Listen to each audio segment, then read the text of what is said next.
Mi nombre es Manuel González, maestre.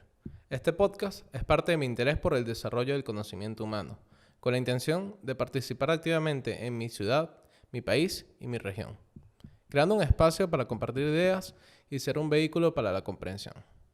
Debo confesar que aunque valoro y respeto las religiones, y sobre todo las personas que hacen vida en ellas, estoy lejos de considerarme un hombre religioso. El invitado de este episodio es el padre Rafael Paredes, vicerrector del seminario de la diócesis de Valencia. Al padre le pedí una canción, seleccionando el bolero Solamente una vez. Esta parte lo puedes ver en el link que está en la descripción.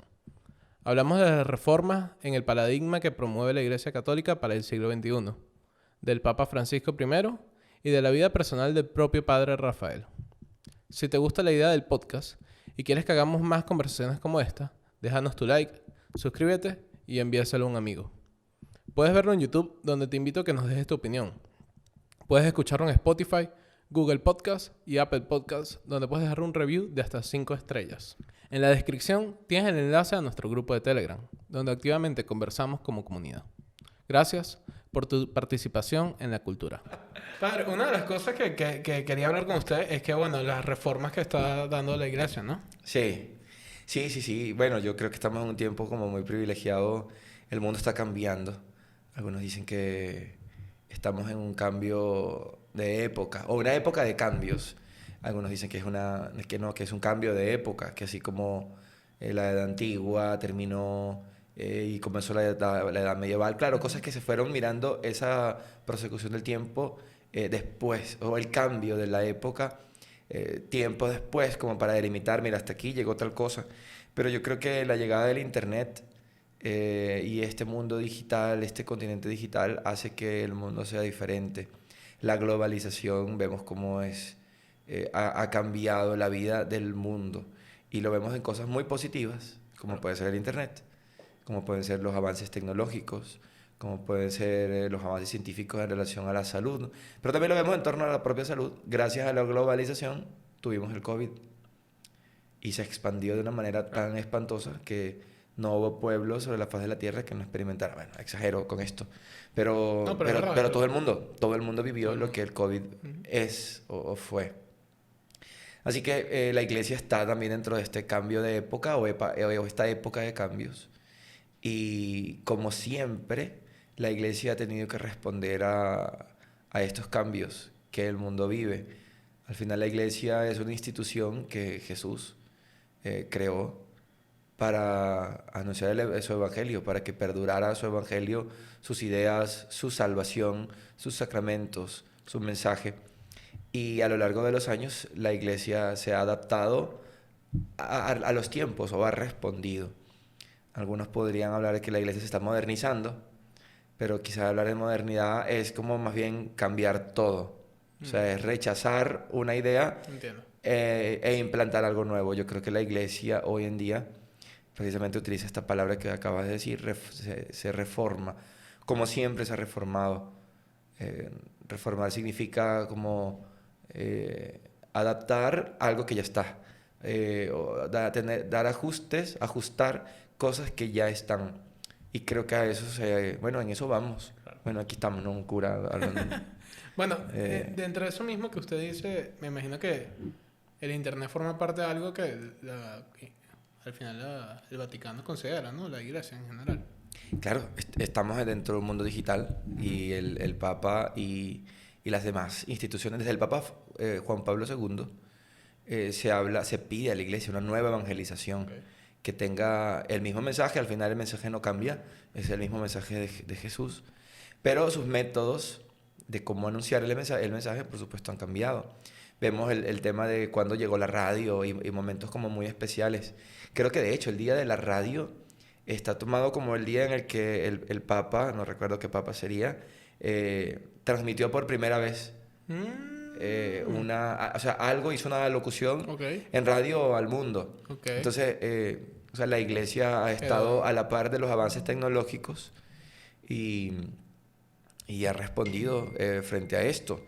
Es interesante en ese sentido cómo ahora hay cantidad de plataformas para poder acercarnos en torno a la iglesia. Y bueno, la pandemia creo que nos nos apuró, nos arrinconó a esto, a la necesidad de utilizar las plataformas tecnológicas, el internet, para poder llegar a todos. Creo que fue como una catapulta muy peculiar, en donde muchos sacerdotes dijeron, mira, pana, hay que moverse, hay que transmitir, hay que hablar, hay que perder el miedo a una cámara, hay que saber grabarse solos, tener que transmitir y poner sus redes sociales, abrir Instagram, ver que YouTube necesita 1000 suscriptores para poder transmitir desde un teléfono, pero no así de una computadora. O sea, entrar a un mundo distinto, incluso socializar en las emisoras de radio, para empezar en cualquier pueblito donde hubiera una emisora, meterse en la iglesia y que el cura transmitiera la misa. Y bueno, aquí va la iglesia, ¿no? Yo por lo menos vi bastante notorio como apenas empezó la pandemia, una de las primeras cosas que pasaron es que las iglesias comenzaron a hacer transmisiones en YouTube, ¿no? Que no existía. Era muy poca, o sea, porque nadie lo necesitaba. O sea, no se necesitaba eso. Quizá teníamos algunos canales católicos como EWTN, en donde se transmite la misa diariamente, y muchas personas, muchas viejitas, enfermos. Pero por televisión. Por televisión tenían ese acceso, pero en internet quizás como, bueno, no es necesario. O sea, ya está EWTN. Quizá alguna que otra emisora transmitía la misa. En Globovisión ya el padre Miguel Romero lo estaba transmitiendo, y así en otros canales transmitían la misa. Pero como un apoyo. Pero ahora era la cosa de que, o sea, o es esto o es nada. Entonces, y eso fue un temazo. Recuerdo mucho que nosotros desde la parroquia, yo antes estaba en Naguanagua, y había un señor muy querido, muy trabajador de la parroquia, que extrañaba muchísimo su misa. Entonces le decía, yo veía la misa por televisión o por internet, no sé en qué medio. Pero le decía, en el momento que llegaba la comunión, yo decía, ¿y ahora qué? ¿Cómo recibo? Y entonces él agarraba, claro, esto no era una cosa que se recomendaba, esto no se recomendaba, pero para él agarraba un pedazo de pan y en el momento de la comunión él comía. O sea, él sabía que no era el cuerpo de Cristo, porque era un pedazo de pan, pero era una forma como de entrar simbólicamente en el momento, en el gesto de la comunión. Entonces, qué interesante, porque al final porque nosotros como sacerdotes, bueno, tuvimos que seguir. Hay anécdotas en ese sentido. Por ejemplo, tengo amigos sacerdotes que para celebrar la misa solos no podían celebrarla mirando los bancos. Porque les daba nostalgia, se sentían mal, porque veían la iglesia vacía. Entonces decía, estoy celebrando la misa y nadie me está escuchando. Pues claro, había total conciencia de que aunque uno celebra la misa solo, uno celebra con toda la iglesia. O lo estás haciendo para que muchos puedan verte en tus redes sociales. Pero no hay nadie. Yo bromeaba con eso, yo decía, y espero que nadie me responda. O sea, la iglesia sola, claro. Yo decía que yo dijera, el Señor esté con ustedes, en lo que me dijera, y con tu espíritu, mire, me voy. Hasta ahí se me terminó la misa. Claro. Sí. Pero, ¿qué hacían estos sacerdotes? Se volteaban. Entonces celebraban la misa como de espalda a los bancos, viendo al Cristo, que por lo general siempre se coloca, y entonces entonces de esa manera como bueno podía tener más piedad y no tener esa nostalgia. El internet ha funcionado como un medio de comunicación, ¿no? Sí, como una plataforma para poder conectarse en cuanto a los sacramentos. De todas maneras, no es el medio mejor. Claro, no, el mejor es la presencialidad, por supuesto. Pero por lo menos en los temas políticos, la iglesia ha tomado ciertos avances del tema, más que todo de innovación en lo social, ¿no? O sea, adaptando las nuevas ideas que la sociedad le exige a la iglesia que incorpore en sus... Sí, bueno, eso con tal que no toque el tema doctrinal, o sea, la doctrina de la iglesia no la cambia, la doctrina de la iglesia permanece. Por eso no se habla de la modernización, sino de reforma. Claro. Pero sí tiene que responder la iglesia, como lo ha hecho siempre, a los problemas del momento. Por ejemplo, vemos en los Hechos de los Apóstoles, en la Biblia, cómo había un problema. Antes los únicos cristianos venían del mundo judío, y todos ellos culturalmente adoptaban su cultura judía a la fe cristiana, y no había ningún problema. Claro. Pero cuando llegaron hombres que no eran judíos, que tenían culturas distintas a las judías, entonces empezó la contradicción. Tenemos que obligarlos a ellos, que no son judíos, a vivir como judíos, pero son cristianos. Y entonces comenzó, hicieron un concilio, una reunión, para poder dirimir este tema. Y entonces dijeron, no, los que vienen del mundo judío, que sigan cumpliendo la cultura judía, pero quien no es judío, no tenemos que imponerle lo que ellos son. De alguna manera, entonces, la iglesia siempre ha tenido que responder a los problemas, de decir, bueno, el evangelio, ¿cómo lo vamos a vivir? Un tema también bastante interesante fue, por ejemplo, en el año 1965, con el Concilio Vaticano II, estamos hablando de hace 60 años casi, todo el mundo tenía que escuchar la misa en latín. Claro. ¿Qué hizo la iglesia? Mira, no, vamos a traducir los textos y vamos a colocarlo todo en español, en el caso de nosotros. Pero o sea, que cada quien pudiera tener los textos autorizados desde el Vaticano, o sea, las traducciones correctas y no lo que cada quien quisiera, en su lengua, en su propia lengua. Entonces, es una adaptación para que el mismo mensaje de Jesús siga anunciándose. En el tema político, por supuesto que también tiene unas repercusiones interesantes. En el tema de la caridad, de lo social, tiene también temas particulares, como la iglesia tener que responder a enfermedades, a situaciones, a catástrofes, que quizá en otro momento no se tenía, y hacerlo con una presencia que quizá en otro momento... porque la iglesia siempre ha respondido también en ese tema, dónde se originan las universidades, las escuelas, los hospitales. O sea, es la iglesia quien ha fundado. Las ciudades. Las ciudades, En el todas. capítulo anterior lo hablamos con Edison. Y algo totalmente cierto es que en Latinoamérica, uno de los pilares era la Plaza Mayor, que era donde se fundaba la ciudad. Exactamente. Pero la Plaza Mayor, así como contaba con el ayuntamiento, al frente del ayuntamiento estaba la iglesia. La iglesia del catedral.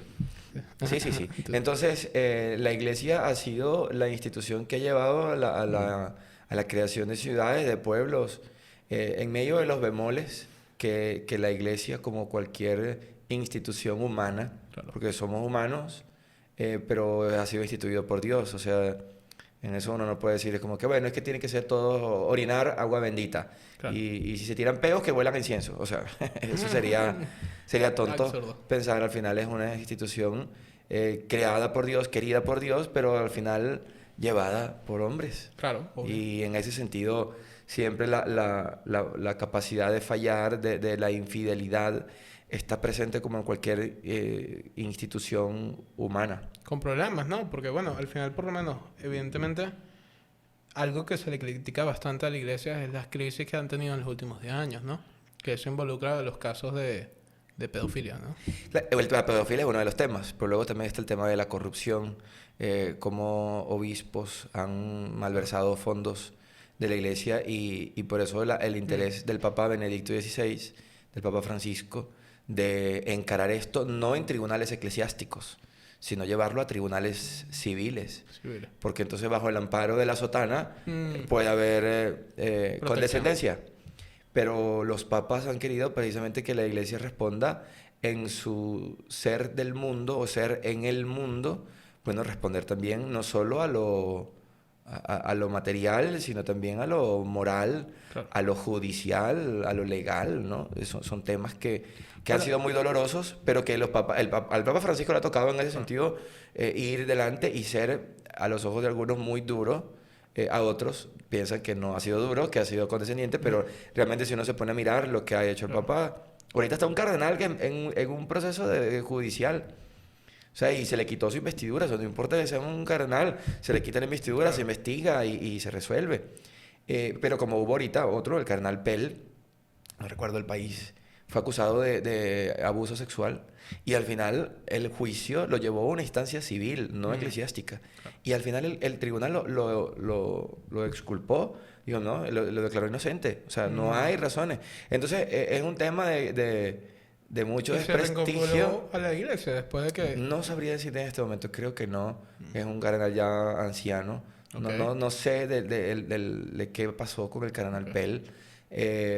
Pero él fue quitado, o sea, fue apartado de su cargo eclesiástico para enfrentar el proceso judicial civil. Y el proceso civil le libró, o sea, no hay razones para poder acusarlo. Este hombre es inocente, es entonces declarado inocente y... Claro, pero luego bajó después de toda la mirada terrible que esto significa. Pues no es una cosa sencilla que pueda como, ay, pobrecito el padre. O sea, no es un tema sencillo y yo creo que el Papa es una de las cosas que ha pedido. O sea, tratar al sacerdote como una persona, cómo es. Como errores con todos, ¿no? Sí, y yo creo que ahí este es uno de los temas bastante interesantes de la reforma de la iglesia. Ujú. El Papa Francisco ha querido desclera,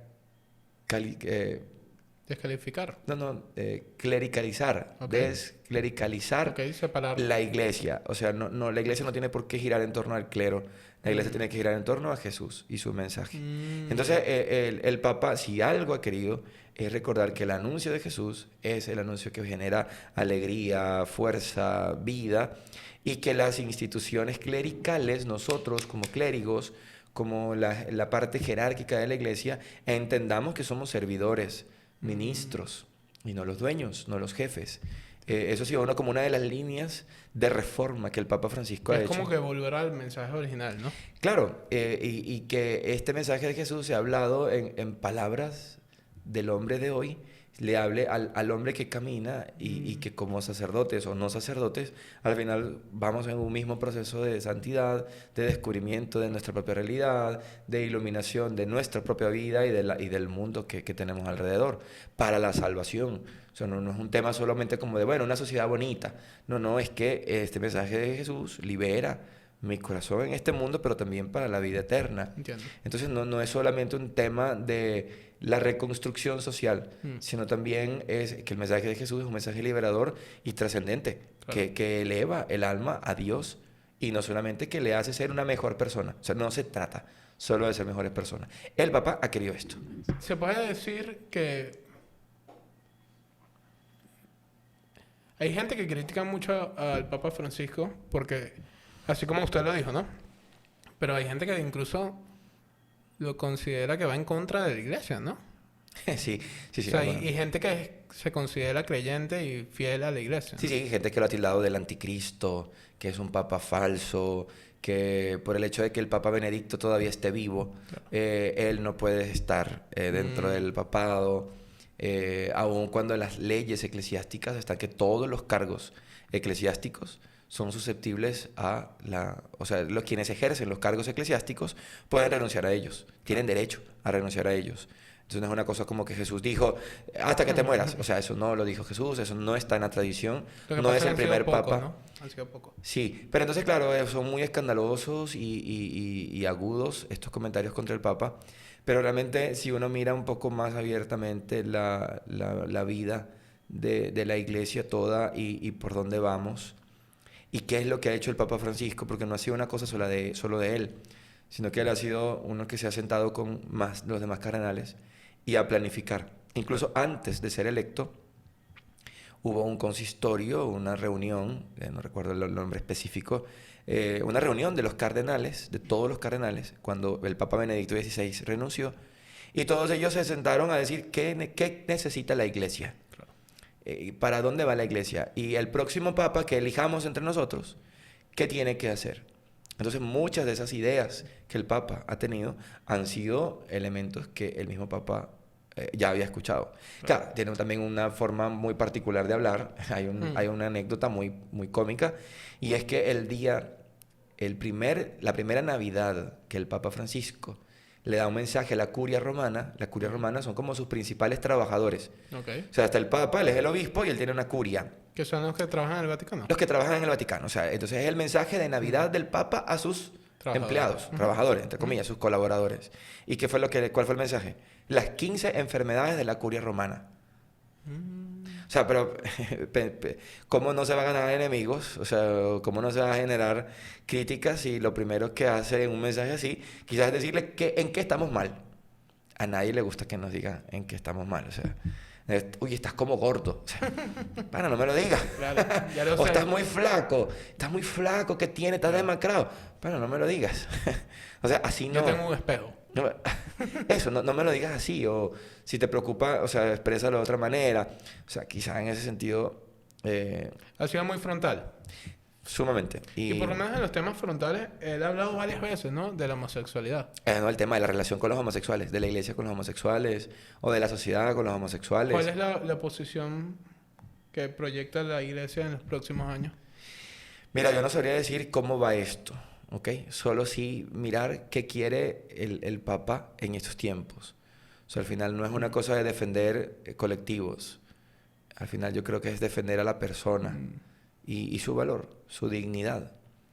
Porque lo que es malo es malo. O sea, la acción intrínsecamente mala es mala, ya. Eso no, moralmente no tiene... Pero ojo, la acción intrínsecamente mala puede ser para un homosexual y un heterosexual. O sea, en ese sentido la doctrina no ha cambiado. Pero en cuanto a qué, oye, entender que el otro es, quiera o no, él también es un destinatario del mensaje de Jesús. Él también es alguien que merece que escuchar el evangelio de Jesús. Y yo por el simple hecho de que piense, sienta, crea diferente, no puedo yo sacarlo o decir tú eres enfermo, tú eres raro, tú eres malo, tú estás equivocado, como quizá en otro momento la iglesia ha tenido esta forma de expresar. Pero no ha sido solo de la iglesia, ha sido del mundo. O sea, yo creo que también el mundo ha venido caminando en este progreso, en la comprensión del hombre y su entorno. Porque no es un tema solo... O sea, escuchemos nosotros a nuestras abuelas, pensemos nosotros en una sociedad que puede ser muy aguda frente a algunos temas. Sí. Escuchamos abuelas que son racistas. O sea, uno dice, pero abuela, o sea, ¿qué le pasa? O sea, ¿cómo usted va a expresarse de esa manera? O xenófobos, o sea... No, pero que es así, te dicen.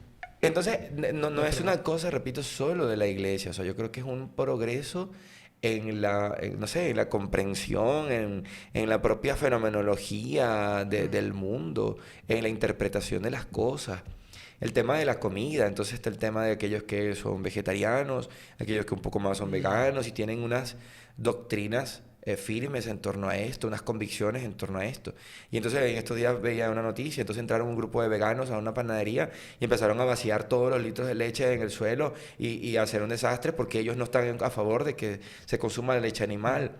La leche de vaca, no sé de qué animal sería, pero por el hecho de que tú pienses de esta manera, tienes el derecho de entrar a un negocio que no es tuyo y derramar algo que es un producto. O sea, se pide respeto de una forma, pero luego tú no respetas.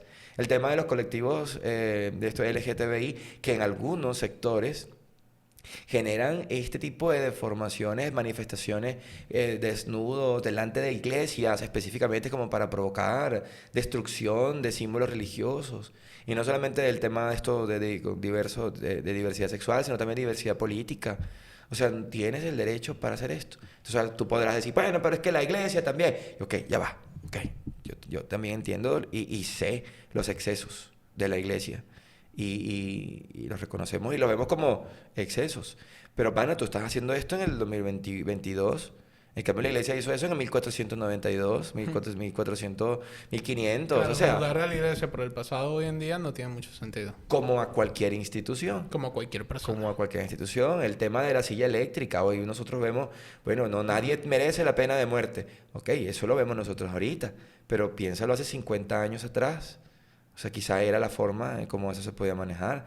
O sea, yo creo que en ese sentido hay que pensar, más allá del progreso de las instituciones, es el progreso del pensamiento de aquellos que forman, que conforman esas instituciones, y en ese camino todos vamos haciendo que la sociedad sea distinta. Padre, ¿y no le parece que capaz la iglesia va atrasada a los cambios de la sociedad? Atrasada, podría ser una palabra, yo diría que como siempre lo ha hecho, al igual que la filosofía y la religión, y la iglesia en específico en este caso, ella es maestra y ella sabe, ella tiene más tiempo que cualquier estado, la iglesia tiene más tiempo que cualquier nación del mundo y sabe cómo hay procesos que hay que llevar con tiempo, con calma, y hay que mirar, hay que reflexionarlos y no hay que ser simplemente intempestivos a los cambios, porque en otros tiempos se ha equivocado y la iglesia ha entendido cómo algunas acciones llevadas con premura no han significado buenas, positivas. Yo creo que la iglesia, este tiempo con el que se llevan las cosas, es un tiempo también prudente para poder analizar las cosas, así tal cual como el tema de las vacunas. ¿Por qué no se empieza la vacunación? Ya va, vamos a hacer estudios, vamos a revisar, vamos a escuchar, vamos a mirar, vamos a medir, vamos... O sea, que va atrasada. El Papa Francisco lo dice hay una exhortación apostólica del Papa Francisco, creo que tiene 3 o 4 años, la Christus Vivit, fue dada a los jóvenes. El Papa termina la carta diciendo, jóvenes, corran, corran, hagan nuevos caminos, busquen otras formas, enséñennos a nosotros, pero téngannos paciencia, porque los que estamos aquí vamos un poco más despacio. O sea, tengan paciencia. O sea, vayan, innoven, hagan, cómanse el mundo, hagan lío, incluso es una expresión del Papa Francisco, pero téngannos paciencia, porque nosotros hemos concebido el mundo de otra forma. O sea, pensemos en un papa que creció ojo, En dictadura, ¿no? Bergoglio creció en dictadura. creo que sí, yo no conozco precisiones de su vida, ¿no? Pero, por ejemplo, pensemos, yo recuerdo, yo estudié en el colegio mecanografía. Okay. O sea, yo tengo 35 años, pero yo recuerdo, había un salón de mecanografía, no había de computación, de mecanografía, y tenemos una máquina de escribir. O sea, aquella cosa que quizás no era tan moderno, no era moderno por supuesto, pero era una cosa necesaria, útil para la época, todavía, cuando hacía en el liceo, yo me gradué en el 2003.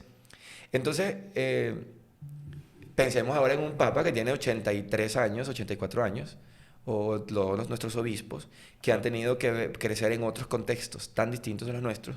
El tema de la velocidad con la que hoy en día podemos enterarnos de cualquier cosa. Antes que, fíjense, otra anécdota. Valencia, la diócesis de Valencia fue firmada, si se firmó el documento, el 12 de octubre del año 1922. Okay. Pero ¿cuándo llegó el decreto a Valencia? Eso fue en Roma, 1922. ¿Cuándo llegó el decreto? El 21 de enero del año siguiente, de 1923. Pensé que iba a tardar más. No, se tardó 4 meses en llegar la carta de Roma a Valencia. Okay. O sea, ¿cuándo nos enteramos nosotros en Valencia que éramos una diócesis? En enero. Pero ya en octubre se había firmado el decreto en Roma. Entonces, ¿cómo pretender que todo cambie tan rápidamente? O sea, no es tan sencillo. Y creo que por eso hay que pensar siempre muy bien las cosas. Y en esto vamos. Pero por lo menos el padre el Papa Francisco, que es latinoamericano, argentino precisamente, si no estoy equivocado, capaz la comunidad hispanohablante es la comunidad más grande de religiosos católicos. Yo creo que sí, porque si se suma solo Brasil, creo que Brasil es el país con más católicos en el mundo. Y luego México, creo que son comunidades católicas muy grandes y de mucha vida. A diferencia de Europa, que hay mucha indiferencia religiosa, muchos se consideran ya incluso ateos, pero que en cuanto a la cantidad de católicos son mayores, creo yo, sí, en Latinoamérica. Pero claro, todas estas cosas a veces son relativas, porque por ejemplo, nuestro seminario recibe becas de Europa. Claro. Si no tuviéramos becas, o sea, los católicos que están en Europa sostienen, bueno, alguna parte, o sea, sostienen a nuestro seminario de Valencia. Una cosa que nosotros no podríamos cubrir del todo acá. Entonces es un tema también que, como decir, bueno, al final es la iglesia, la iglesia toda.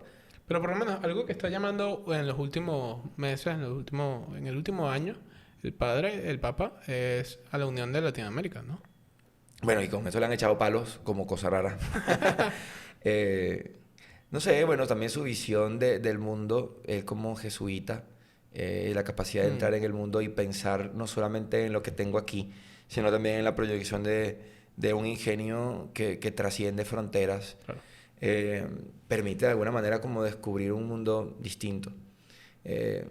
Al Papa le han caído muy duro también con este tema de su filiación con los socialistas, con la izquierda. Es un tema que de verdad es como complicado, ¿no? Porque al final cada quien puede tener como su línea, sus formas de ser, pensar. Pero en cuanto a la doctrina, yo creo que el Papa ha sido un tipo muy abierto. Distinto, por ejemplo, Juan Pablo II. Juan Pablo II vivió el comunismo en Polonia. Claro. Juan Pablo II vivió cómo las dictaduras de izquierda en Europa destruyeron. Por lo tanto, todo lo que oliera a izquierda, Juan Pablo II le fue enfrente. De hecho, a Juan Pablo II no lo querían mucho en Latinoamérica, porque en aquellos países en donde la corriente de izquierda en los años 80 llenó las comunidades con la teología de la liberación, la mirada a los más pobres, y que es una cosa que también uno puede mirar como la iglesia ha defendido de tantas maneras a los más pobres, sin tener que irse a una postura ideológica, simplemente porque Jesús lo pidió. Claro. Pero todo lo que oliera hacia izquierda, Juan Pablo II lo enfrentó. Juan Pablo II fue papa a partir de qué año? Creo que en 1976, 78, algo así. O sea, Luego de Pablo VI. Fue post Segunda Guerra Mundial. Sí. Él vivió la Segunda Guerra Mundial siendo seminarista. Claro. Pero yo sé que por lo menos él fue activista en parte de la Segunda Guerra Mundial, ¿no? Él no directamente, o sea, la padeció, pero se ordenó, creo que durante la Segunda Guerra Mundial, a escondidas. Claro. O sea, el testimonio de Juan Pablo II. O sea, por eso mismo, su fuerza para combatir cualquier cosa que oliera a eso. Porque él sufrió esto y lo vivió desde Europa. Pero él también, bueno, lo conversamos en un momento, ¿no? Él también fue un gran impulsor al final de cómo Europa también podía unirse. De la Unión Europea. De la Unión Europea para que pudieran progresar como un pueblo y que pudiera enfrentar cualquiera de estos desastres que azotaron a Europa. Entonces, ahora Juan Francisco quizás quiere hacer lo mismo y le cae encima, pero, o sea, yo creo que pero bueno, siempre yo habrá... creo que no es una idea nueva. O sea, Bolívar ya hablaba de esto. O sea, la idea de unir Latinoamérica es un tema que lo puedes ver de muchas formas. Lo puedes ver desde el punto de vista filosófico, pero en verdad tú lo puedes ver desde el punto de vista económico. Económico, claro. O sea, vale la pena que todos como región estemos juntos. Bueno, lo que había acá, ¿no? Yo no recuerdo cuál era el nombre que tenía, de los países andinos. Mercosur, ¿no? Estaba... No, antes, bueno, otra región, que era lo que estaba Venezuela antes, ¿no? Algo de países andinos, había como algún tipo de confederación o una unión que favorecía el comercio entre los países que conformaban se me fue el nombre. quizá la Sí, parte... era como la unión de países andinos. Ajá. Que en verdad es al final los países que liberó Bolívar. Exactamente. Que son los países, o bueno, que participó, mejor dicho, Bolívar en la liberación del Imperio Español. Que son Venezuela, Colombia, Ecuador, Perú y Bolivia. Sí, es un tema que quizá pudiera ser, por supuesto, analizado de otras formas. Pero no, para mí Francisco ha sido inspiración. Hay palabras que a uno como sacerdote... Yo me ordené sacerdote en el año 2014. Okay. El 1 de febrero del 2014. Él empezó como Santo Padre, como el Papa, en marzo del 2013. Yo recién me había ordenado diácono. Yo me ordené diácono el 9 de marzo del 13. ¿Qué es un diácono? El diácono, el orden sacerdotal tiene como 3 grados. Los diáconos, presbíteros, como en mi caso, y obispos. Los diáconos ya son parte del orden sacerdotal pero ya son en función del servicio. Entre comillas, pueden ya celebrar algunos sacramentos, ya están consagrados a Dios. Entiendo. Pero entonces es como la primera parte del sacerdocio. Incluso puede haber diáconos casados y otros célibes. Los célibes como yo son los que pasan luego al sacerdocio. El diácono casado simplemente vive igual con su esposa, con sus hijos y sirve en comunidades. Sí, a ellos se les llama diáconos permanentes. Son exactamente iguales a nosotros cuando somos diáconos, solo que nosotros en ese caso se le llama transitorio. Pero bueno, pero desde ese momento el Papa Francisco comenzó con ideas tales como, bueno, sacerdotes, huelan oveja. ¿Huelan oveja? Oler oveja significaba, oye, tú eres un pastor, tú tienes que estar con tus ovejas, no puedes mandarlas desde adelante sin tocarlas, sin verlas, sin estar con ellas. O sea, métete en tu comunidad. Entiendo. Escucha sus necesidades. Mira quiénes son las que están enfermas, cuáles son las que están más débiles. Ayúdalas, asísteles. Huele a oveja y no a ovieja. Había como un chiste que después nosotros nos decíamos. O sea, no es oler a la vieja que tiene real. No es oler, es oler. Y perdonen la expresión. Perdonen la expresión. No, bueno, pero es verdad, pues es verdad. O sea, pero tienes que oler a quien Dios te puso allí. Entonces, es un tema que el Papa, decirle esto a un cura, decir como que, oye, ¿verdad? O sea, y yo de alguna manera he crecido a lo largo de mi sacerdocio con esto. Otro tema, o sea, el Papa Francisco decía, no hagan de los sacramentos alcabalas. O sea, no sean ustedes como unos guardias. ¿Y qué va a hacer usted? ¿Y qué van a hacer? O sea, no pana, ustedes son servidores. Sirvan. Ustedes tienen que, como un mesonero, dar aquello que no hiciste tú. Quien ha dado los sacramentos es Dios. Ha sido Dios. Entonces distribuye aquello que Dios te confió. Pero no lo pongas en alcabala. Esto es Francisco. O sea, esto es idea de Francisco. Que Francisco también es un poquito más liberal, ¿no? Incluso él está promoviendo eliminar el celibato, ¿no? No, Incluso, no, no, no, no, no, no, en esto hubo una conversación bastante directa y no, el sacerdocio se estudió y el sacerdocio, en la iglesia latina, Ok. o sea, en nuestra iglesia, Ujú. en la iglesia romana, o sea, toda la iglesia occidental, Ok. el sacerdocio católico es célibe, porque en Oriente el sacerdocio puede casarse. Hablo de Ok. Oriente, iglesias de Grecia, Ortodoxos. Etiopía, no ortodoxos también, los Ujú. ortodoxos vienen de la misma rama. Claro. Pero que desde el origen había sacerdotes célibes y había otros casados Claro. desde el principio y existen hoy por hoy en la iglesia sirio-antioqueña, la iglesia del Líbano, la iglesia de ¿Y esas Egipto. iglesias son católicas? Son católicos igual. Tienen igual la misma Mm. obediencia al Papa, o sea, Eso doctrinalmente no lo son sabía. exactamente iguales, solo que su cultura desde el principio fueron casados. O O sea, sea, casados y célibes, había la opción. claro, la iglesia también interpretando las costumbres que ya estaban en Claro, esa desde el sociedad. principio. No es una cosa en cambio, en Roma también hubo de los apóstoles que no se casaron. Pablo no se casó. ¿Cuál fue el primer Juan no se casó. ¿Cuál fue el primer padre? El primer papa, San Pedro. San Pedro. Se ¿Y dice San que, Pedro estaba casado? bueno, la Biblia no especifica, pero de alguna manera lo asoma, porque dice que Jesús curó a la suegra de Pedro. O sea, Entonces era que casado. tiene algo Pero que no ver. se habla nada de la esposa Claro. de Pedro. Algunos dicen que quizá ella habría muerto o que él la dejó cuando empezó a seguir a Jesús. O sea, no hay precisión en ese sentido. Habrá tradiciones, mitos en torno a esto. Pero desde el principio la iglesia que se instaura en Roma, no en los otros pueblos, Claro. pero la iglesia que se instaura en Roma se comienza con el celibato. O sea, y célibe es solteros. Entonces es la iglesia que más se extiende, quizá por eso mismo. Porque claro, yo como célibe, y me mandé, mira, mañana se va para Carnuevo. Y me voy para Carnuevo. Y ya, recojo mis cosas y me voy. Pero si estuviera casado, digo, ya va, ¿y el colegio de mis hijos? ¿Y de qué voy a vivir allá? Claro. La iglesia me va, o sea, los fieles van a darme el dinero para yo sostener a mi esposa O sea, que y mis también hay un hijos. tema de practicidad en eso. Exacto. Entonces, por eso, culturalmente es la iglesia que más, el modelo de sacerdocio que más pululó, porque era mucho más práctico para a la hora de vivirlo. Pero hoy por hoy existen sacerdotes católicos casados. Claro. O sea, y de alguna manera es como parte de este proceso. Pero el Papa Francisco no, esto de alguna manera está claro en cuanto a la Entiendo. opción del celibato. Y ahora, por lo menos, ¿cuál es la modalidad que está llevando ahorita la iglesia en cuanto a la ciencia? Bueno, primero mucha apertura.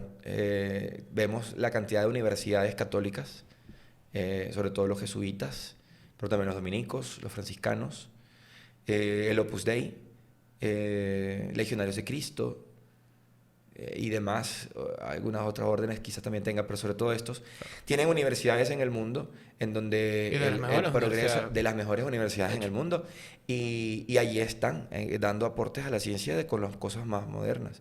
Y vemos sacerdotes que han estado en medio de todo esto. No recuerdo el nombre específico, pero quien hace la propuesta del Big Bang es un sacerdote. O sea, esa hipótesis de la formación del mundo, del origen del mundo, es un sacerdote. O sea, la iglesia, claro, ha tenido sus procesos. Y vuelvo a esto. No todo ha sido como tan rápido. Tan fácil. Pero la iglesia, pues totalmente abierto en cuanto a esto, Claro. a los avances tecnológicos más Pero usted más modernos. particularmente, usted está tratando de incorporar en su discurso métodos científicos, ¿no? Claro, y me agrada mucho. Yo estudiaba, antes de entrar al seminario, estudiaba medicina. Estudié 3 años. Ok, no sabía Estudié eso. 3 años medicina. Y por supuesto, para mí, todo el tema, todos los avances cuantitativos, todo lo que tenga que ver con ciencia, a mí me llama muchísimo la atención. No es que me la pase leyendo revistas médicas, porque tampoco. Pero en cuanto a esto, yo creo que todo lo que permita conocer más al hombre, permitirá también crecer en su espiritualidad. O sea, Entiendo. porque al final somos un todo. No hay que tenerle miedo a estos descubrimientos. Pero sí, entonces el respeto a la dignidad de que está ahí. Porque al final el hombre, sea quien sea, merece el respeto a su dignidad, a lo que es. Y por eso la iglesia aquí sí, entonces, ya desde la teología, desde la filosofía, desde la propia antropología, y corre a salvaguardar esta dignidad.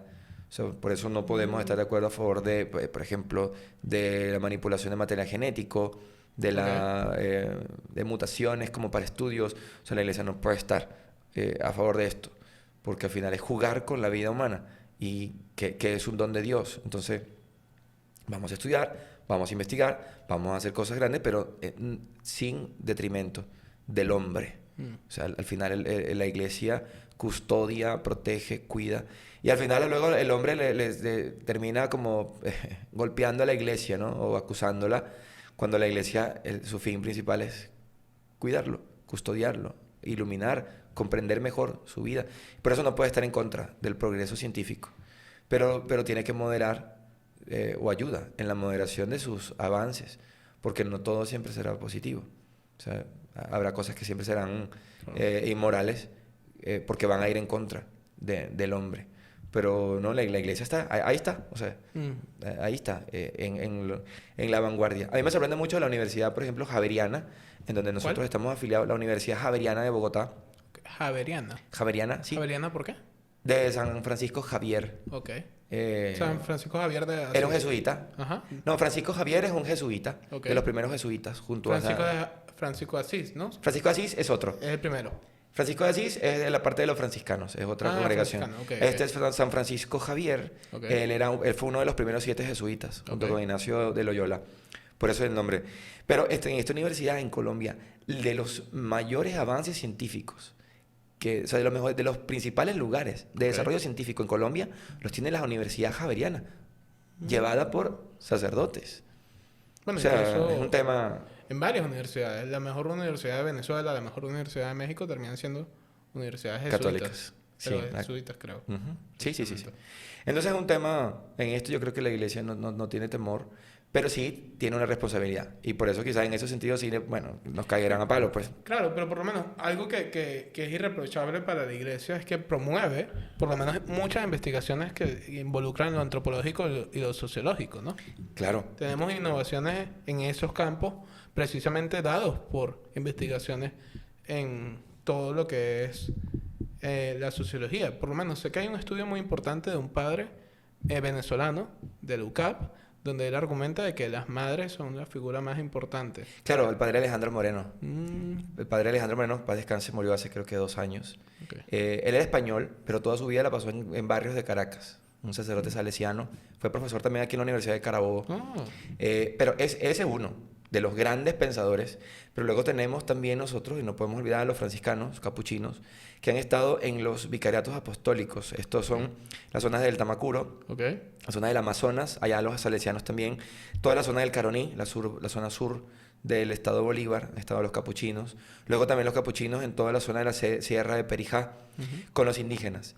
¿Quiénes han sido los protectores de las culturas indígenas? No ha sido el Estado, ha sido la Iglesia.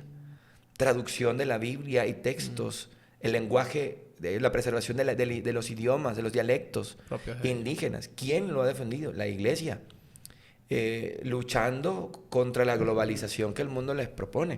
O sea, ¿quiénes han estado allí en las escuelas? La Iglesia. Entonces es un tema de no solamente un avance tecnológico, sino también de la preservación de la cultura venezolana, y eso es una cosa maravillosa. Y creo que también Latinoamérica, porque al final, por lo menos, sí, los precursores de todo tipo de avances, creo yo, aunque también es bastante complejo, ¿no? Porque tú pudieses argumentar que las culturas indígenas fueron destruidas gracias a la iglesia. Sí, bueno, ha habido siempre, como en todo, abusos y personas específicas que han ido... Pero bueno, luego es otro tema, y que se explica, bueno, se escucha. Cómo algunos pueblos eran caníbales, y decir, mira, viene la cultura occidental y decir, hey, no, aquí no se come la gente. O sea, tienen problemas, vamos a dirimirlo de otra manera, pero no nos vamos a comer. O sea, vamos a entrarnos a golpe, vamos a entrar a machetazos. Bueno, algunos, y eran como muchas cosas así. Pero no nos vamos a comer unos a otros. O sea, yo creo que en todo. Pero al final hay preservación de los pueblos. Sí, pero también, porque, y eso es algo que es innegable. La iglesia ha estado, aunque se critica todo esto, ellos han sido los innovadores en el desarrollo de las nuevas culturas. Porque es imposible pensar Latinoamérica sin la iglesia, ¿no? Sí, en el lugar de la iglesia en todo. Incluso al día de hoy. O sea, al día de hoy hay bastante... O han bajado los números de aceptación a la iglesia. Aunque estas cosas, porque esto puede pasar, yo creo que mientras el hombre más puede tener acceso a muchas más cosas, el hombre es el ser que se pregunta y al mismo tiempo que se pregunta es el mismo ser que duda. Okay. Y la duda es una realidad antropológica. En ese sentido, por supuesto, hay elementos en la fe que por supuesto tienen que entrar en un filtro complicado para estos tiempos y bueno, esto es de alguna manera como esperable. Se puede decir que la iglesia termina siendo un alguien que difunde la idea de cómo vivir.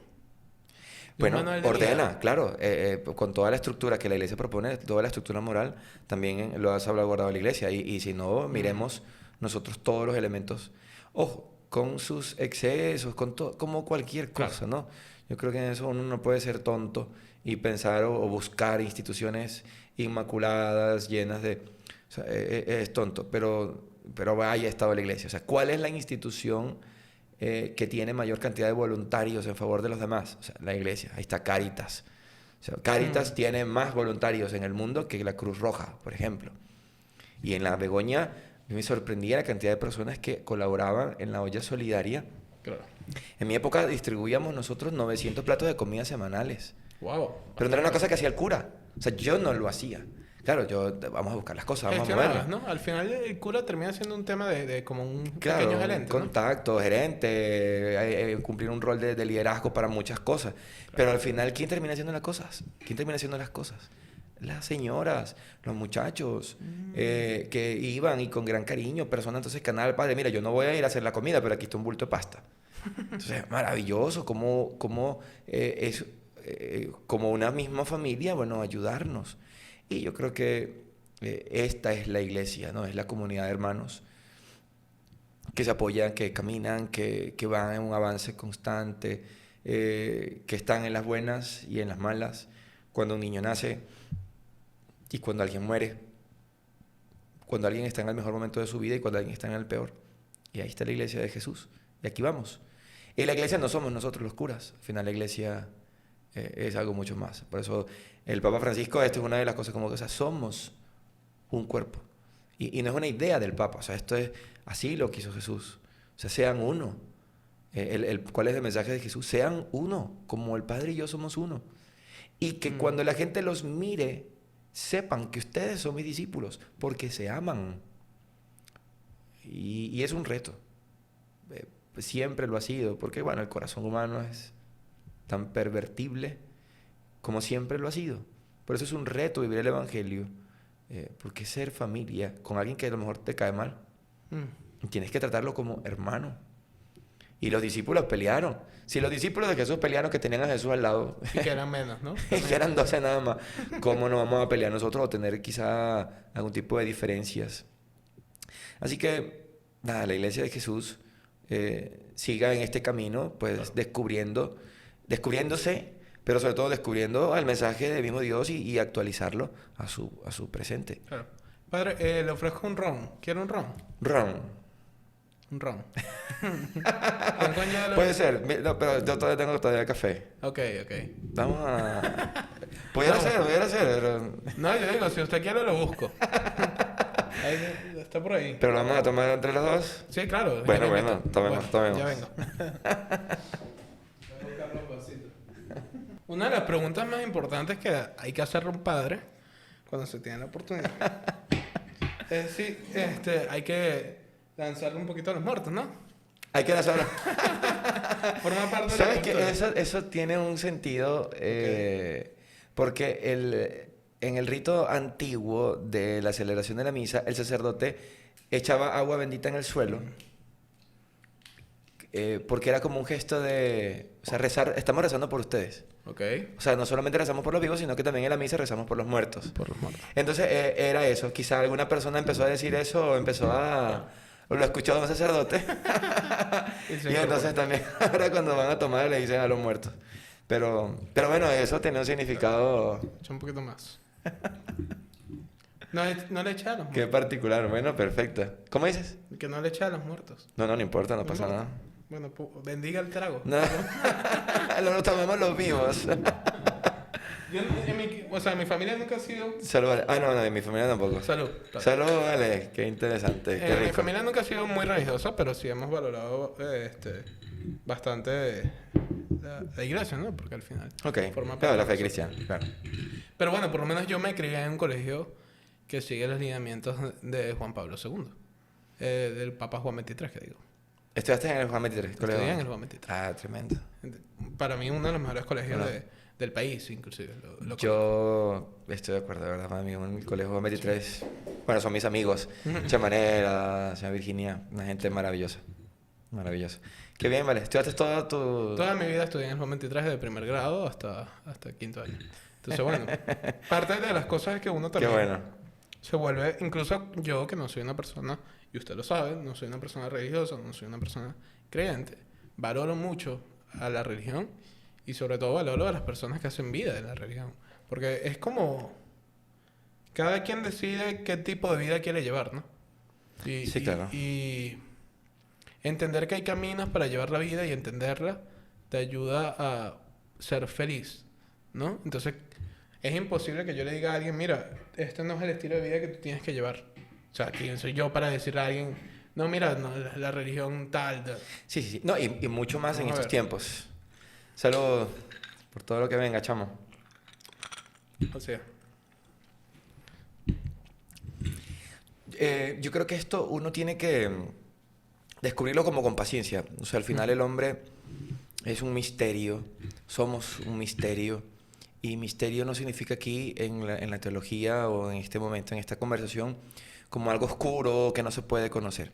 Simplemente es algo que no nos abarcamos fácilmente, no nos conocemos tan fácilmente. Entonces, si no me conozco yo totalmente, ¿cómo también puedo yo simplemente intuir lo que tú eres? Ojo, vuelvo a esta expresión, la iglesia es maestra. Y la iglesia no tiene 20 años de historia, no tiene incluso 500 años, como por ejemplo los protestantes que nacen de Martín Lutero para acá, de 1500 para acá. La iglesia ha caminado con el hombre estos 2000 años de su historia. Y en ese sentido tiene también entonces una autoridad para poder decir, mira, no te metas por aquí, o sea, no hagas esto, o sea, camina por acá. Porque como madre, la iglesia como madre y como maestra, puede llevar a sus hijos con la luz de Jesús. Entonces no es una cosa solamente de como que cada quien haga lo que quiera. Al final hay un libre albedrío. Pero como iglesia hay caminos. O sea, como me lo mencionaba en un momento, o sea, hay cosas que son intrínsecamente malos y ya. Podrán tener atenuantes, agravantes, una realidad, pero hay cosas que son eso y ya. Lo demás lo vamos comprendiendo. Ahora sí que, entonces, bueno, respetar también la individualidad del otro. Respetar sus sentimientos, sus pensamientos. No puedo yo, pero no puedo dejar yo de expresar una verdad frente a una realidad. O sea, un tema de, por ejemplo, y ojo, en esto siempre también tendrá sus perspectivas, su forma de hacer las cosas, de pensarlo. Nosotros en el seminario, por ejemplo, teníamos directores espirituales. okay. Y había un director espiritual que nos decía, si hay una mujer que a usted le gusta mucho, que le parece muy atractiva y ella le está pelando los ojos y tal, corra. Y eso puede ser una forma como uno puede evitar alguna tentación. Corra. O sea, eres diabético o estás haciendo una dieta, te vas a meter en una pastelería. O sea, no hagas eso. O sea, no te metas. O sea, corre. La Ni lo mejor veas. forma de evitar una tentación es evitándola. Ajá, eso.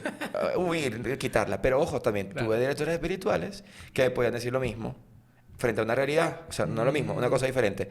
Decía, viene una persona que te encanta, esta mujer te parece maravillosa y tal, bueno, pero ahora elige. ¿Qué quiero hacer? Bueno, yo quiero seguir el camino de Jesús, yo quiero actuar, entonces no tengo por qué correr. Simplemente hice una opción interior. Y esta opción interior me hace estar firme frente a lo que sea, a lo que venga. Vemos, por ejemplo, a Jesús en las tentaciones, aparece relatado en los evangelios. Jesús le dice al demonio, mira, no solo de pan vive el hombre. Y ya. Y el diablo le cambiaba la tentación y lo llevó entonces a lo alto de la montaña y te daré todo esto. Y Jesús le respondió, mira, no adorarás a otro sino solo al Señor. Punto. O sea, y que de alguna manera había una claridad. Entonces, hay cosas en la vida que como personas tenemos simplemente que tener claros. No se trata de huir, se trata de integrar y decir, mira, esto sí, esto no. O sea, por aquí voy bien, por aquí no. Y ya. Y usted precisamente, ¿qué lo hizo usted convertirse en cura, no? Permiso. Yo desde chamito estaba yo soy de la parroquia La Candelaria, del centro de Valencia. Okay. Siempre serví. Ah, bueno, donde Edison y Belén están haciendo el camino de... Ah, sí, claro, allá arriba. De la Guacamaya, ¿no? Sí, sí, sí. Yo soy de La Candelaria, Avenida Montes de Oca, con Bermúdez. Y siempre fui monaguillo, de infancia misionera, y aprendí a tocar guitarra, o sea, toda la cantidad de experiencia de liderazgo que allí viví.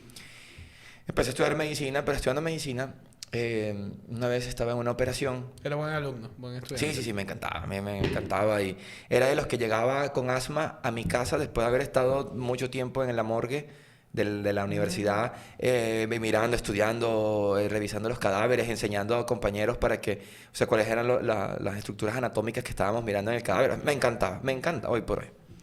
Bueno, en un quirófano íbamos a ver, mi gran profesor y ahora amigo, el doctor Freddy Sánchez, nos llevaba a ver como estudiantes. Y un día estaban operando a una mujer, le iban a sacar un ovario. Okay. Cuando le abren, ella estaba anestesiada solamente de sus piernas, su parte inferior. Epidural, creo que le llaman, no recuerdo. Y cuando él abrió, vio que él no había hecho el diagnóstico, pero él estaba en el hospital central. Pues entonces, bueno, hubo que abrirlo. Él tenía que hacerlo. Claro. Y cuando abren, no había como tantos quistes o tumores como para sacarlo. Y era una mujer joven, decía, no es necesario sacarlo porque esto puede ceder con tratamiento. No es necesario. Y piensa que el dolor puede ser de la vesícula. Okay. Y que de ahí podía ser referido el dolor, irradiado el dolor. Bueno, él comenzó a explorar hacia el hígado, y hacia el hígado donde estaba ella anestesiada. Esa señora empezó a gritar. Me duele, doctor, me duele. Y nosotros así como esta mujer gritando, y yo le decía, doctor, le duele, doctor. Y él no dejaba porque él necesitaba, antes de anestesiarla completa, él prefería revisar para ver si era necesario o no. Claro. Bueno, al final él se puso las manos así en el pecho, llamó al anestesiólogo y vinieron y la durmieron completa. Bueno, para mí eso fue impactante, porque yo decía, hey, como médico no voy a resolver todo. O sea, hay dolores que como médico no voy a poder resolver. Fue una intuición, no fue que vi una luz, que me habló un ángel, o sea, nada de esas cosas. Simplemente una intuición de un hombre que está buscando un camino y me falta algo. Y bueno, comenzó un proceso de discernimiento. No fue fácil, fue un tiempo. Eso me llevó quizá 1 año y medio, 2 años. Me encantaba ir a discotecas, a ir a bailar, a ir a compartir con mis amigos. Tenía un grupo de amigos magnífico, que hoy incluso considero mis hermanos. Una gente muy buena, estudiábamos mucho. Pero sentía que Dios me pedía algo más. Y bueno, congelé en el año 2006 y me fui al seminario Nuestra Señora del Socorro, del que ahora soy vicerrector. Ahora me toca vivir allí de nuevo y acompañar a los muchachos en sus procesos. Ha sido una experiencia pues muy bonita y bueno, ya tengo 8 años. Yo me ordené, como lo comentaba, 1 de febrero del 2014. Okay. Ya tengo 8 años y medio como sacerdote y bueno, aquí vamos. Ha sido un camino muy bonito. Ha sido un camino de mucho aprendizaje, de mucho acompañamiento. De estos 8 años he vivido 4 en el seminario y 5 en Naguanagua. Yo me ordené en febrero, pero ya había comenzado pues en un periodo como diácono, como te comentaba. Siendo diácono empecé en el seminario, luego fue que me ordené sacerdote y bueno. Pero bueno, ha sido eso, un camino de muchísimas experiencias, de muchísimo aprendizaje. Y por lo menos usted ha tenido proyectos. De hecho, yo lo conocí a usted a través de TEDx. Sí, este año vamos a hacer otra edición. Pero precisamente usted hablaba acerca de cómo educar a los chamos desde parte de comunidades... Adolescentes. Sí, pero de comunidades desfavorecidas, ¿no? Sí, que tenían muchos problemas en su... Sí. Ese proyecto de ese momento en La Begoña fue bastante interesante porque era un empoderamiento de adolescentes. Era un tema de crecimiento de habilidades blandas, era fortalecimiento en su afectividad, acompañamiento en el tema académico, en su tema familiar, para que luego ellos también pudieran ser héroes, y héroes en que era vincularlos directamente al trabajo de Cáritas de la parroquia, y que ellos, siendo ya adolescentes, supieran el valor de su vida y cómo era importante integrar sus estudios, sus sueños, su trabajo, su potencialidad en las redes sociales, en el trabajo, porque el tema de las redes sociales era como para potenciar lo que se hacía, o sea, lo que no se muestra, luego al final uno no tenía, o sea, ¿cómo teníamos los recursos para poder dar la comida? Porque yo lo publicaba en las redes sociales y tal, entonces, ¿qué tal que nuestros chamos pudieran tener el acceso a esto, generar contenido para mostrar lo que hacemos? Los voluntarios, llegan personas y con ellos pudieran hacerlo. Eso fue un trabajo bastante interesante, pero bueno, ya al cambiarme en Aguanagua, pues esto no pude continuarlo. Pero sí, bueno, este era como el proyecto en ese momento. Y bueno, ya una vez que vuelvo a la parroquia, bueno, con todo el cariño del mundo, poder seguir. Y por lo menos en cuanto al tema de... Bueno, sabemos que muchas actividades son financiadas por muchas partes, pero por lo menos, ¿quién financia la vida de Rafael? ¿Quién la financia? Dios. Dios es mi socio capitalista, ¿cómo se dice? Sí, es una forma. Dios es el que manda el capital. Nada, ¿cuánto gana un sacerdote? ¿De dónde vive? Realmente, mira, a veces ¿Usted yo tiene no sé. un salario, un sueldo? En el seminario yo recibo un sueldo mensual. ¿Cuánto es? ¿Se ¿Cuánto puede te preguntar? imaginas? Déjame tomar un poquito porque es que no es tan... A ver, sí. Sí, no, en este momento $50 es lo Ok. que gano mensualmente. Ese es el sueldo. Que bueno, al final es como un sueldo de mucha gente, ¿no? Simbólico. No, pero Bueno, mucha gente gana esto, sí. gana mucho. Sí, pero como sacerdote, al final... ¿Son $50 semanal? ¿Mensual? No, mensuales. Wow. Mensuales, a veces la gasolina no se cubre con esos $50 en el mes. ¿Usted tiene carro? Tengo un carro Ok. que logré... ¿Y cómo logró tener un carro a punta de $50? Bueno, no fueron a partir de esos $50. Ok. Yo estaba antes en Aguanagua. Ok. Y en Aguanagua parece cómico, parece chiste, pero es verdad. ¿Cómo es que dicen? Muchas personas me buscaban en la época de la pandemia para atender a sus enfermos, en las funerarias, bendiciones locales. Muchos sacerdotes no querían salir y bueno, con razones totalmente válidas. Y bueno, yo salía, yo de alguna manera, bueno, por el tema de la medicina tenía como mucha claridad en cuanto a qué puedes hacer y qué no puedes hacer en tiempos de pandemia, cómo cuidarse.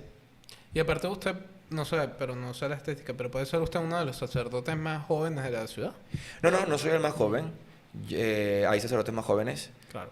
Ahorita, de hecho, mi sustituto, el que me reemplazó en Aguanagua, Froilán tiene 27, 28 años. Y pronto se ordenarán otros que deben tener 26, 27. Cada año, más o menos, pues hay una o dos ordenaciones, dos muchachos, tres muchachos que se ordenan. Algún año quizá no, o sea, pero bueno, sí hay relevo, tenemos relevo. Y bueno, nada, en ese tiempo de la pandemia, pues sencillamente muchas personas empezaron a dar como colaboración padre. O sea, nosotros no cobramos nada, ha sido orden de nuestro obispo. Es como que, bueno, vas a un velorio, son tantos, o sea, eso no se hace. Pero al final las personas, no sé, valoran lo que hacen. O sea, yo no lo cobro. Al final lo que decía, venganme a buscar y ya. Y bueno, como reuniendo, yo tenía miedo, como decía, bueno, pero ¿y este dinero que está llegando? Tampoco fue que reuní muchísimo dinero, ¿no? Pero logré comprar un carro gracias a una familia muy querida que me dijo, padre, queremos que nos compres el carro y va a costar esto. Y luego otras personas me ayudaron, de unos colegios, a quienes atendía yo en la parroquia, ¿verdad? Bueno, ángeles que Dios mandó. Pero no es una cosa sencilla, o sea, y ojo, te lo puedo decir, lo puedo mantener el carro no por lo que trabaje, sino sencillamente por lo que también, bueno, personas pueden darte, mira padre, queremos que nos bendigas el negocio, ¿y cuánto es? Yo no. O sea, si quiere darme algo, me lo da. Si no me lo da, no pasa nada. O sea, yo no voy a estar... Mira, esta es la factura. O sea, y bueno, ha sido como ofrendas de las personas. Y bueno, de esa manera, porque al final, bueno, el tema es moverse para poder hacer tantas cosas que tiene que hacer un sacerdote en la visita a los enfermos, en la visita a las comunidades. A mí me toca la pastoral vocacional y tengo que visitar parroquias para animar a los jóvenes para que descubran qué es lo que Dios les pide y ver si es el sacerdocio. Entonces, claro, son temas operativos que no se pagan desde el Vaticano, ni lo paga el obispo. Al final uno tiene que buscar, y Dios lo manda, realmente esto es la providencia de Dios quien sostiene, porque si no fuera por eso, nada de esto se haría. Y por lo menos, en temas más de todo tipo de comida y eso. Bueno, ahorita mismo en el seminario, nosotros, hay un administrador, hay unos recursos que se llegan. Yo veo en el seminario, el sacerdote administrador es el que compra la comida, hay una señora que cocina de lunes a viernes, en las mañanas y al mediodía, los muchachos cocinan en la tarde, o sea, nos turnamos allí. Claro, es que hay que entender, hay gente que se le olvida, pero bueno, lo mismo que hemos hablado antes, Se ¿no? sostiene de aquí, de eso, lo que la gente pueda... No, pero que también ustedes son personas y también tienen necesidades. La gente piensa Claro. que bueno, incluso socializar termina siendo una necesidad, ¿no? Sí, sí, sí, sí, sí. Sí, sí, no, y al final eso, personas con gustos particulares, con hobbies particulares, y es vivir la vida de un humano, o sea, no somos el sacerdote no es un superhumano, ni es una cosa menor, no es una cosa rara, somos personas con ¿Y una usted- opción específica. Usted por lo menos extraña los momentos previos a ser sacerdote. Ay, extraño una cosa, ¿Cuál? no se lo vayan a decir a nadie. Voy a tomar un poquito aquí por si acaso. Bailar. Bailar. Extraño muchísimo ir a... No, pero se lo prohíben bailar.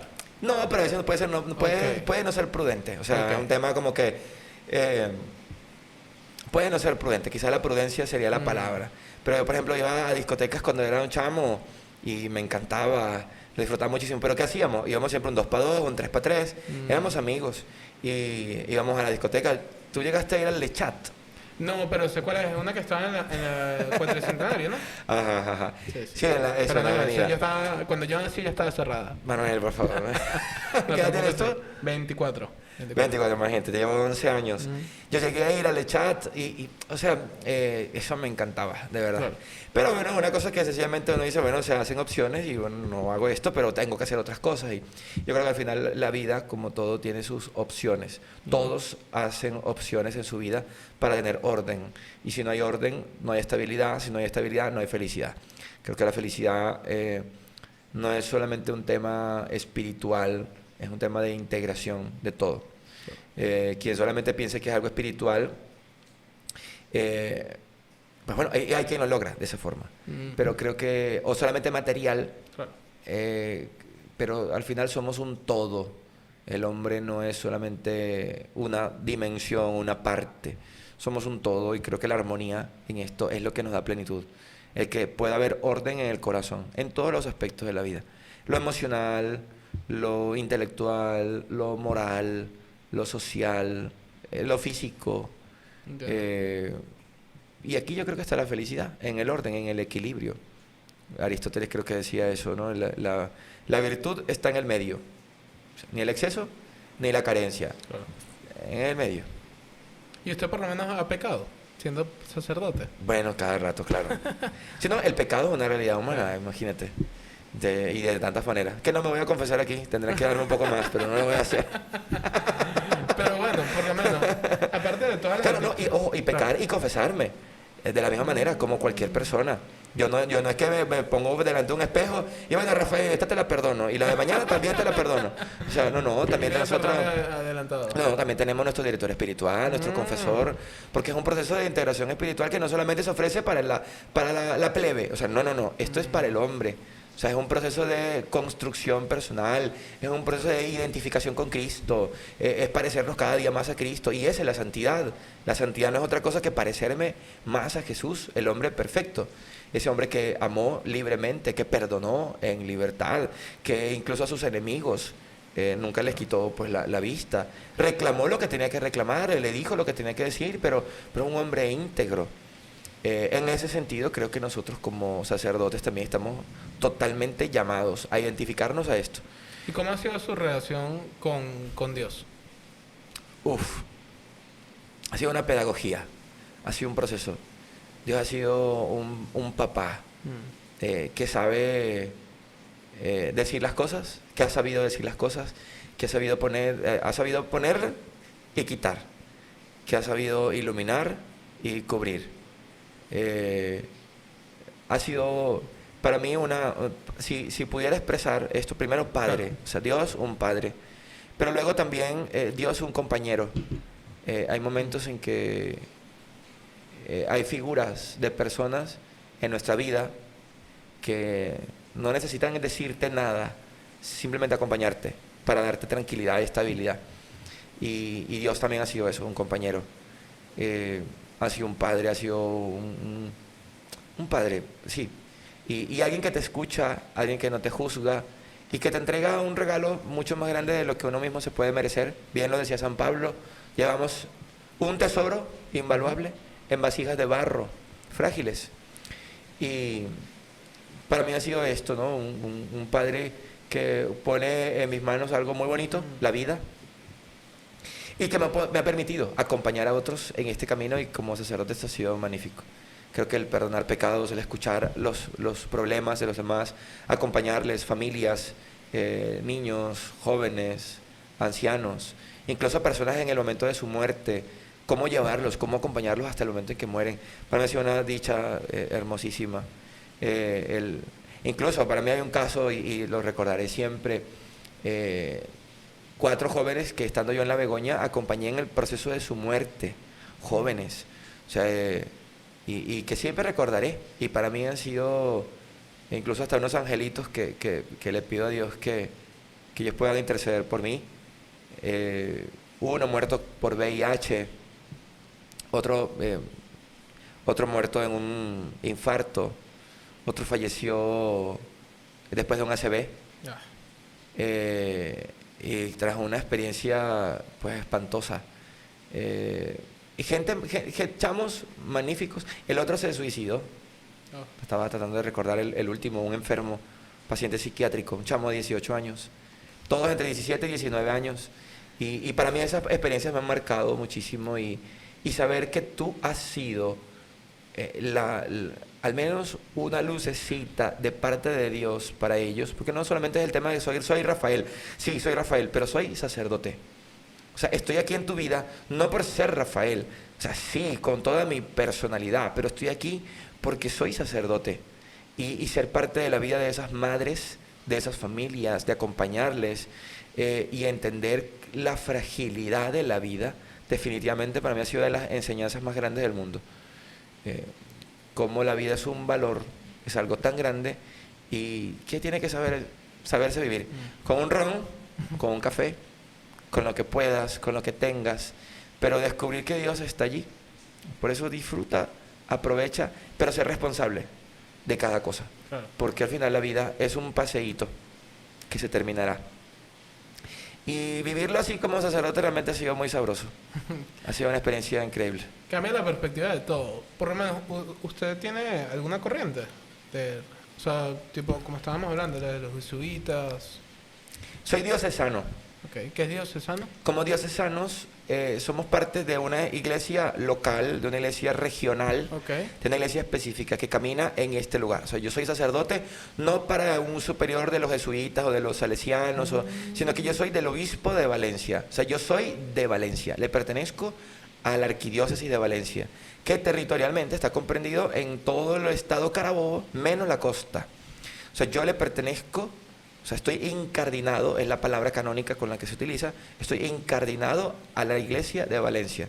Por lo tanto, puedo estar en cualquier parroquia de la arquidiócesis de Valencia, o cualquier oficio de esta arquidiócesis. En cuanto a esto, la espiritualidad del diocesano es la espiritualidad del Jesús buen pastor. Y el pastor está con todos. O sea, lo que te toque, lo que aquí signifique. Los enfermos, los niños, las escuelas, las universidades, las familias, las viejitas de la parroquia, pero también los jóvenes, la bendición de los lugares, o sea, y estar abierto a toda la experiencia. Un religioso tiene que estar dispuesto, disponible a su superior. Y hoy puede estar en Valencia, y en 3 años puede estar en Ciudad Bolívar, y en 6 años puede estar en México. O sea, depende a su carisma. En el caso del jesuita, por ejemplo, de San Ignacio de Loyola. El caso del franciscano, capuchino, a San Francisco de Asís. Y así, como siguiendo su modelo. Nosotros es el modelo de Jesús en un lugar, en un territorio, en un sitio específico. Con lo que el mundo nos presente o nos ponga. Y ahí vamos. Y por lo menos en todos estos temas, ¿usted se educó dónde? ¿En el Opus Dei, no? Bueno, no, mi seminario es un seminario diocesano. Nuestro seminario de Valencia es un seminario diocesano. Pero nuestros directores espirituales, algunos de los sacerdotes que nos acompañaron, eran sacerdotes del Opus Dei. En el acompañamiento espiritual. O sea, la formación completa la llevan los diocesanos. Pero en cuanto a la formación espiritual, algunas líneas nos la daba el Opus Dei, porque viven aquí en Valencia siempre 2 o 3 sacerdotes, y ellos apoyaban. Y bueno, son de los hombres más, era eso, cada 15 días había que estar ahí. Vamos a confesarse, a revisar algún problema. No tengo ningún problema, bueno, vamos a empezar a revisar cómo va la socialización con los demás compañeros, la relación con tus formadores, cómo va el apostolado, cómo va tu familia. O sea, es revisar constantemente, y para el Opus Dei esto es importantísimo. O sea, que constantemente revises tu vida para ser la mejor persona posible para gloria de Dios. Entonces, Pero bueno. pues ahí ha sido un movimiento que también ha sido bastante criticado, ¿no? O sea, una corriente bastante Sí, sobre todo porque pues, son muy exigentes, en algunas cosas muy cuadrados, y eso sé decirlo, pero también es una gente muy correcta, es una gente muy buena. Yo realmente nunca he tenido una mala experiencia con los padres de la obra, con sacerdotes, pero el Opus Dei, la mayoría, o sea, la gran mayoría del Opus Dei son laicos, no son sacerdotes. O sea, son laicos. Claro. Y una ¿Laico persona, qué es? un no sacerdote, una persona cualquiera, Civil, cualquier persona, cualquiera. un civil, un laico, es una persona que no es sacerdote, y ojo, ellos tienen sus propios trabajos, o sea, ellos estudian ingeniería, o sea, cualquier carrera. Eso sí, formación. O sea, alguien no puede entrar a la espiritualidad del Opus Dei sin formación. Pero por eso es importante. termina siendo también uno de los movimientos más conservadores dentro de la iglesia. Es una prelatura que de alguna manera sí tiene una línea muy conservadora. Okay. Y eso busca, ¿no? Como para también el orden. En cuanto a la formación, en cuanto a la estructura, son muy pulcros, muy exigentes. Como en todo, como hay personas, como en todo, pues habrá excesos, como en cualquier cosa, ¿no? ¿Y no le parece la situación compleja? Bueno, es bastante compleja, ¿no? Al final. Pero capaz un poquito atrasada que puede tener el Opus Dei con respecto al entorno femenino. Bueno, igual así como hay la rama de hombres, está la rama de mujeres. Y cada una tiene como sus propias líneas, su propia forma de hacer. Los sacerdotes sirven de igual manera a hombres y mujeres. Okay. Pero las mujeres también tienen como sus propias corrientes. Al final son mujeres que están trabajando como los hombres. Y hay mujeres también con una perspectiva académica increíble. Claro. Son personas, tanto los hombres como las mujeres, los numerarios, que son como los que están dentro de la obra. Porque hay como diversas formas de participar en el Opus Dei. Están los numerarios, que son propiamente los miembros de la obra, pero hay otros miembros que son supernumerarios, que son personas que con sus familias, ellos son célibes, hacen también sus votos o promesas de celibato.